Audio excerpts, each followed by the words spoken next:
Hi guys, it's Houston immigration attorney Pegah Rahgozar. Welcome back for another episode of Wednesday Wisdom with Pegah. A little bit about the Rahgozar law firm. Our principal office is located in Houston, Texas, but we do take cases from all across the U.S. and outside of the U.S. advising on U.S. immigration laws. Our office phone number is 832-792-3636, and you can learn more about this topic as well as other topics and more about me on our website at www.rahgozarlaw.com. So first and foremost, I'd like to wish everyone who celebrates the beginning of spring, which is tomorrow, a happy first day of spring tomorrow. Also, I wanted to wish a happy Nowruz or Nowruz Mubarak, also known as the happy Persian New Year, to those who actually celebrate it. And those include Iranians, Afghanis, Albanians, Azaris, Bengalis, Georgians, Indians, Iraqis, Kazakhs, Pakistanis, Syrians, Tajikis, Turks, Uzbekis, and Ukrainians. And if I missed anybody else, happy Nowruz to you guys as well who celebrate it. Also, warm wishes for those who are celebrating Holi tomorrow, which is mostly the Hindus who celebrate it as the festival of love. So happy spring, happy Persian New Year, and happy Holi to those who celebrate tomorrow. On to the latest news in the immigration world. As we are currently in H-1B season, it's down to crunch time. We're about a week and a half away from the April 1st filing deadline for H-1B visas. So if you have at a minimum a bachelor's degree and have an employer that is willing to sponsor you, then now's the time to get with an immigration attorney and quickly prepare the filing requirements to be able to timely file for the H-1B visa. Now on to today's topic, which is about crimes that affect foreign nationals. Before I dive in, I'd like to inform you that any information discussed in today's video is for informational purposes only and should not be construed as legal advice. Every case is different, and because immigration is a fact-intensive area of the law, be sure to seek proper legal advice from an experienced immigration attorney before filing any sort of application with immigration. So whether you're here in the U.S. legally or illegally, you can face deportation if you commit certain crimes. This includes those who are on visas and even green card holders. So if you're a permanent resident and you've committed a crime, you could likely face deportation proceedings or being kept outside the U.S. and not allowed entry into the U.S. So criminal issues, especially criminal convictions, have serious implications for foreign nationals or non-citizens. And certain criminal convictions can eliminate eligibility for most forms of immigration benefits or relief and can lead to removal from the United States. The designation of certain crimes under immigration law differs drastically from normal criminal laws under state laws. This means that although you face criminal penalties under state laws, it could also be a penalty under federal immigration laws. And where and when in which state the criminal conviction occurred factors into if you also violate the federal immigration laws, since each state does have its own criminal codes and statutes, and that has to be compared to the federal statutes. Some of the common criminal grounds that fall under the following categories, these are typically the top categories we see where crimes fall under. First is aggravated felony. Despite its title, this is not the same thing as a state felony. So the federal definition of an aggravated felony actually differs than what a state jail felony, for instance, is.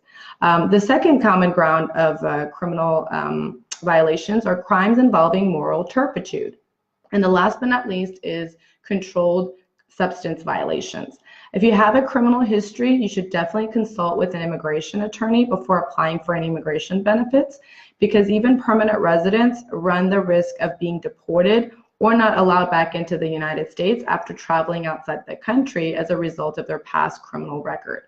If you believe you have a criminal conviction that falls under one of the aforementioned common categories that I just mentioned, then please contact our office at 832-792-3636. Make an appointment to discuss your case. An aggravated felony is a term used to describe certain criminal convictions that have serious immigration consequences.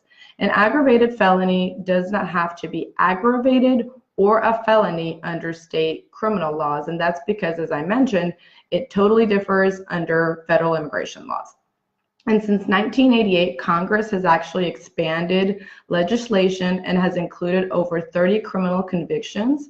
I'm not going to list all 30, but the most common ones are going to be a rape or sexual abuse of a minor, arson, theft or burglary in which the punishment carries over 1 year or more of jail time. So even if you don't serve the full 1 year, that crime could still be considered an aggravated felony for immigration purposes. Alien smuggling, of course, there are certain exceptions, which I won't be discussing in this video. Crimes of violence, also this is a fairly broad term that requires a lot more analysis. Which I also won't be discussing. And last but not least, controlled substance trafficking. Now, these are not all the crimes that, of course, that are that fall under aggravated felonies, but these are just some of the common grounds we see that individuals definitely face immigration penalties. Of course, not all crimes are easily recognized as aggravated felonies, because again, state laws differ and the statutes differ from one state to the next. So you really need to discuss this with an immigration attorney to see if this is something that's going to affect you. Aggravated felonies eliminate most forms of immigration benefits or relief, and some of the common reliefs that people might not be eligible for anymore are going to be things like naturalization, cancellation of removal, asylum, and voluntary departure. Now, again, these are just a few of the listed immigration benefits that most people seek. It does not encompass all forms of immigration relief.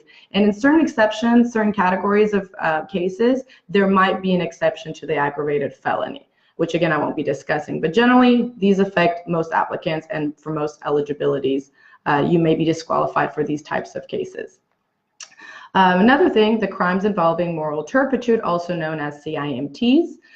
These are criminal offenses that include element of recklessness.